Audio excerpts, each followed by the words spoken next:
부자들의 한 7, 80% 이상은 자수성가한 사람들이 7, 80% 이상은 가난한 집 출신들이었던 거죠.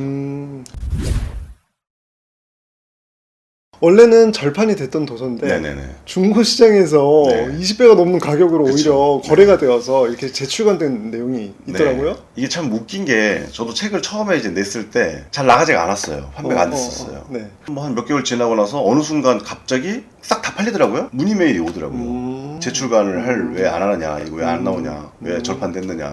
중고시장에서 사람들이 이제 연락이 오는 거예요. 중고시장에서 지금 10배가 넘게 팔린다, 뭐 15배가 넘게 팔린다. 그러다가 부동산 경매 수강생분이 20배 넘게를 샀지만 26만 원을 넘게 주고 샀지만 굉장히 좋았다, 감사하다 이러더라고요. 책에서 또 없는 부분들이 있어요. 왜냐면 책으로 집필하기가 좀 어려운 것들, 네.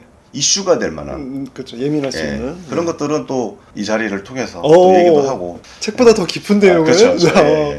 야, 역시 고수님이십니다. 오래전부터 장사와 사업을 하시고 그 네. 과정에서 정말 찐 부자분들을 많이 만나셨더라고요. 네네네. 그럼 이렇게 만나시면서 부자가 된 사람들은 결국에는 어떠한 특징이 있었는지 딱 엑기스만 알려줄 수 있을까요? 예, 이게 장사나 사업이나 뭐 이렇게 하다 보면 돈 많은 사람들하고 이제 교류를 하게 돼 있어요, 자연스럽게. 네, 그렇게 그렇죠. 교류를 하게 되면서 어느 순간 그런 생각이 들더라고요. 문득 부자가 뭘까라는 어떤 그런 생각이 좀 들 때가 있었어요. 왜 그러냐면 어떤 사람은 돈이 진짜 많아요. 진짜 많은데 너무 그 돈 쓸 시간조차 없을 정도로 바빠요. 예, 주말에도 일을 하고 거의 뭐 가족들은 거의 뭐 비서 역할을 하고 그런 사람들 보면서 아, 과연 저 사람들도 부자라고 하는 게 맞을까? 어떤 약간 부자라고 하기에는 부족하지 않을까? 싶어가지고 제 나름대로는 부자를 약간 어떤 철학적인 관점에서 세 가지의 자유를 가진 사람으로 이제 정의를 하게 됐어요. 네, 어떤- 그게 먼저 이제 시간의 자유. 당연히 이제 부자는 어느 정도 여유가 항상 있어 보였죠. 네. 뭐 시간도 자유자들을 통제를 할 수 있었고, 그리고 관계의 자유. 어딘가에 뭐 얽히지 않았었어요. 왜냐면 어딘가에 얽힌다는 뜻이 그 사람이 자유가 없다는 거거든요. 맞아요. 그리고 돈의 자유. 이건 당연한 거겠죠. 돈의 자유. 어떤 자기가 하고 싶은 거에 대해서 어떤 돈의 제약을 받지 않아야겠죠. 제가 만났던 사람들, 같이 이제 교류했던 사람들 이렇게 떠올려 보니까 부자들은 처음부터 부자로 보였더라고요. 다. 예. 애초에 그 사람들은 처음부터 말투나 네. 행동, 어떤 생각, 또 태도, 자세 이런 것들이 부자처럼 보였더라고요. 특징적인 게 근성. 그 근성. 사람들은 근성. 정말 이 근성은 누구보다도 더 뛰어났던 것 같아요. 꾸준히 해내는 그런 근성. 근데 그런 근성에 대해서 얘기를 하면은 네. 근성은 사람들이 흔히 생각하기엔 타고나는 거야. 아, 뭐 이렇게 얘기를 많이 해서 그러면 네. 난 어차피 부자가 안 되는 거야? 이렇게 그렇죠, 말하실 그렇죠. 수도 그렇죠. 있을 것 같아요. 2015년도 네이처 제네틱스라는 그 채널에서 네. 1958년부터 2012년까지 2748쌍의 쌍둥이를 대상으로 조사를 했어요. 근성이나 태도, 어떤 습관 그런 것들이 과연 선천적이냐. 똑같은 부모 밑에서 태어난 쌍둥이면 선천적이라면 똑같아야 되겠죠. 그렇죠. 그랬더니 다 다르더라 이거죠. 아, 그래요? 예, 그래서 그 연구 결과는 근성이나 습성이나 어떤 그런 성향은, 성격이나 성향 같은 거는 일부는 선천적일지 몰라도 대부분은 후천적으로 이루어진다 이거죠. 내가 자기 개발하기에 따라서 달라질 수가 있다. 그쵸. 부자들의 한 7, 80% 이상은, 자수성가한 사람들이 7, 80% 이상은 가난한 집 출신들이었던 거죠. 흔히 네. 말하는 흙수저. 그쵸. 뭐 요즘에도 뭐 항상 뭐 어떤 뭐 가난해서 뭐 성공했다 어떤 그런 책들도 많이 나오고 또 그런 네. 것도 많이 나오는 것처럼, 근데 그게 그냥 나온 것만은 아니고 실제로 봐도 가난한 집에서 부자가 된 사람들이 많거든요. 그래서 그걸 보면은 선천적이었다면 가난한 집에서 태어난 사람은 가난하게 계속 가야겠죠. 대물림이 되어야 그렇죠. 한다. 가난한 집에서 그 사람들이 부자가 될 수 있었던 건, 이런 얘기 뭐 하면 좀 민감할지 모르겠지만 가난한 집의 자녀들은 결핍에 대해서 잘 참아요. 결핍한 걸 잘 참고 이겨내요. 그러니까 그게 자기의 어떤 근성과 악력이 돼가지고 뭘 해도 끈기 있게 하는 거죠. 대부분 뭘 다 갖춘 사람들은 금방 실증을 내요. 맞아요. 이거 좀 사업하다가 포기하고 저거 좀 사업하다가 포기하고. 가난한 집에서 그런 어떤 결핍에 대해서 인내하고 참았던 사람들이 뭘 하면 끝까지 해내는 거죠. 이거 약간 비슷한 게 제가 예전에 한 5년 전인가요? 서울대 입학한 신입생들 대상으로 해서 네. 너가 그렇게 공부를 했었던 그 이유는 뭐냐라고 했을 때 제일 1위가 결핍 때문에 그렇다. 그거랑 약간 비슷한 맥락이지 않을까 싶네요. 예, 그러네요. 예. 네, 선천적으로 이런 근성이 마련되는 건 아니지만 후천적으로 내가 네. 그런 근성을 만들어갈 수 있는 그런 방법이 있을까요? 그 근성을 갖고 있는 사람들에 대해서 생활 습관이나 같이 생활하면서 봤던 어떤 태도들을 봤었어요. 네. 그 사람들은 뭐든 큰 거를 그렇게 뭐 열심히 한 것도 아니고 쉽고 간단하고 작은 것들을 꾸준히 하더라고요. 일반 사람들 이제 비타민 먹으라고 하면 대부분 비타민 딱 먹으면서 한 30일을 못 먹거든요. 그렇죠. 예. 바로 효과가 나타나지 그쵸. 않으니까. 그리고 저도 뭐 카페를 운영하지만 네이버 그 카페에서 출석부를 봐도 출석부를 30일 이상 꾸준하게 출석하는 사람들이 없어요, 거의. 아, 그렇죠. 그런 어떤 작은 것들을 꾸준하게 하는 사람들의 보면 태도나 그런 자세를 보면 약간의 그게 근육이 돼서 점점 큰 것도 꾸준하게 해낼 수 있는 힘이 되더라고요. 그래서 그런 태도가 되게 중요한 것 같아요. 뭔가 하나를 정하면 그거를 일단 작은 거라도 꾸준히 해보면 한 예를 들어서 일주일, 한 달, 뭐 2달, 3달 해내다 보면 근력처럼 근육이 돼서 좀 더 큰 것, 좀 더 큰 것도 해낼 수 있는 어떤 힘이 되는 것 같아요. 근데 진짜 공감되는 게 뭐냐면 네. 학교 다닐 때도 공부도 그렇고 네. 이런 사업도 그렇고 보면 처음에 잘 모르고 시작하는 사람들은 계획이 엄청 거창해요. 아, 그쵸. 엄청 드높고. 네, 맞아요. 근데 그걸 하다가 안 되는 걸 확인을 하거든요. 네. 그러면 이거 어차피 그쵸. 안 되는구나. 나는 근성이 없다. 네. 나는 의지력이 없다. 하면서 뭔가를 또 다음에 할 거는 더 잘 안 하려고 그러고 도전도 안 하려고 그러고 시도도 안 하려고 하죠.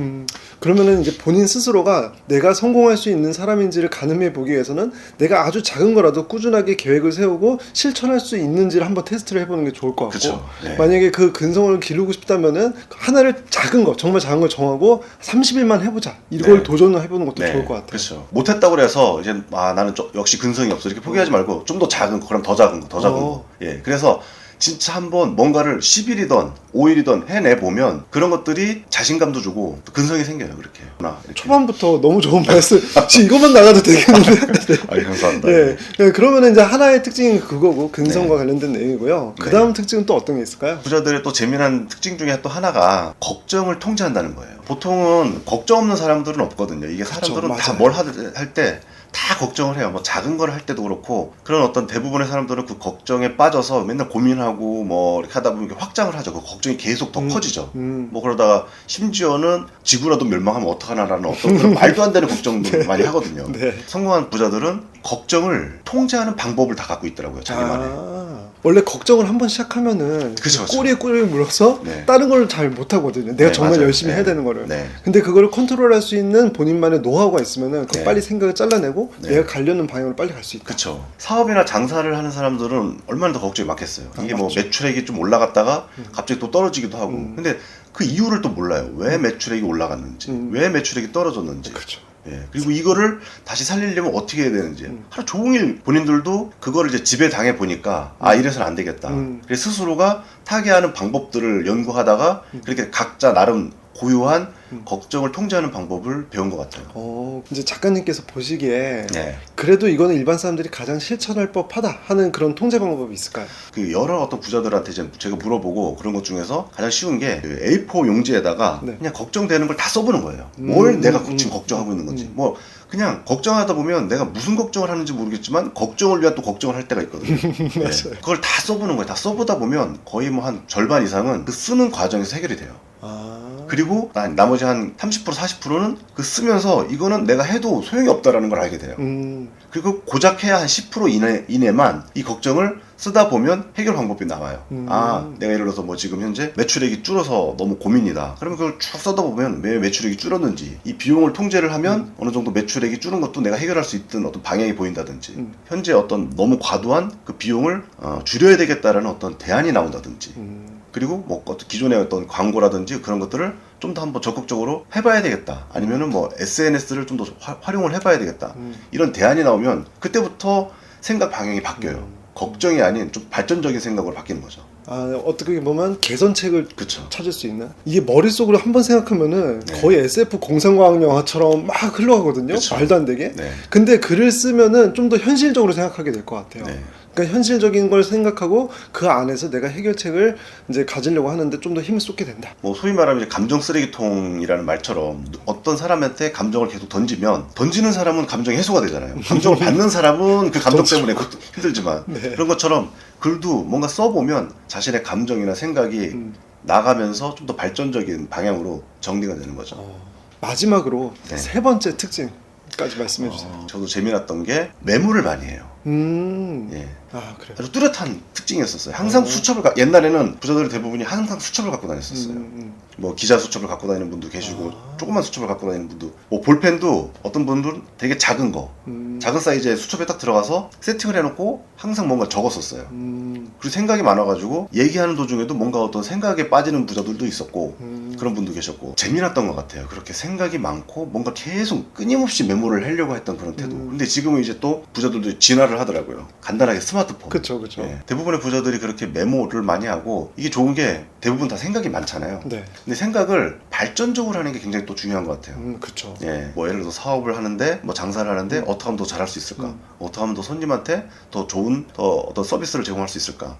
이게 고민을 하다 보면 그런 것들이 이제 놓치기 쉬운 것들을 자연스럽게 메모를 하게 되는 거예요. 예. 그쵸. 그러다 보니까 습관적으로 어떤 그런 자기 발전을 위해서 그렇게 메모광이 되는 것 같더라고요. 근데 사실 메모가 중요하다는 거는 여러 가지 책들이 많이 나오잖아요. 네네. 근데 그 책을 읽었을 때는 메모해야지 네. 라고 생각을 하지만 또 이걸 꾸준히 하는 사람은 또 별로 없어요. 네. 그러면은 이제 오늘 말씀 주신 내용을 이제 정리를 해보면은 이제 근성도 중요하고 메모하는 것도 중요하다. 그러면은 내가 딱 30일 정도만 네. 꾸준하게 메모하는 거 한 줄이라도 그걸 목표로 삼아보는 건 어떨까? 그쵸. 갑자기 이 생각이 들어요. 그것도 괜찮은 것 같아요. 그쵸? 예. 지금 서로 일석이조일 것 같은데요. 예를 지금 들어서, 되게 공감을 해주시는데. 그러니까 그 근성도 높이고요. 그쵸. 예, 꾸준히 한다는 근성도 그쵸. 높이고 메모하는 어떤 습관도 들이고 어. 일석이조인 것 같아요.